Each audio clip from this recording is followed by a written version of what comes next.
Hi friends, today I'm in a park. I'm finally reading On Earth We're Briefly Gorgeous by Ocean Vuong. I've heard a lot of good things about it. My friend Michael really loves his writing. Ocean Vuong is of Vietnamese descent. I think he's American. And in the book he talked about his relationship with his mother, who was an immigrant, things related to the Vietnamese War and how the war has scarred or influenced the life of his ancestors, his grandma, his mother, consequently influenced his life as a Vietnamese boy whose family escaped Vietnam and went on to live in the US. I'm trying to find a word to describe it, but I would say it's a very heartfelt read.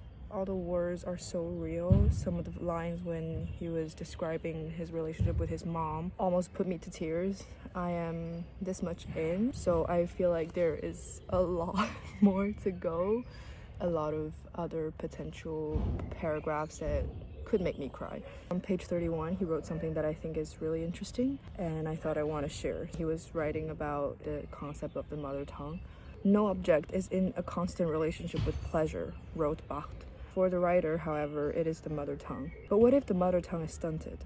What if that tongue is not only the symbol of a void, but is itself a void? What if the tongue is cut out? Can one take pleasure in loss without losing oneself entirely? The Vietnamese I own is the one you gave me, the one whose diction and syntax reach only the second-grade level. There's some puppies.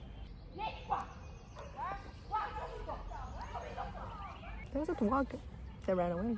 But anyways, I was saying, I have like multiple conversations with different people from different countries with different mother tongues about the concept of mother tongue and how a lot of my friends are more comfortable expressing themselves in English instead of their mother tongue. Like, it's a really interesting thing to dissect because it brings about the question, like, why do we feel like another language could be more liberating than our own mother tongue? This language could be anything, like Japanese, Korean, English, French, Italian, literally any language in the world. I feel like saying English feels more objective, but honestly, I could do a very in-depth psychoanalysis on myself in English, whereas I cannot do that in Mandarin Chinese. I think that also ties into how a language is by itself. English or Latin languages like Italian and French, based on how they are as a language and the habits of speaking, it is more expressive when it comes to emotions, when it comes to self-reflection, whereas Mandarin Chinese as a language is very ambiguous, and ambiguity is something that is very pronounced in our culture. Look at our aesthetics, look at the leaving spaces of whiteness and emptiness, all of that, and a lot of like, we're just gonna hint at something, we're just gonna hit it just enough without completely clarifying what we're saying.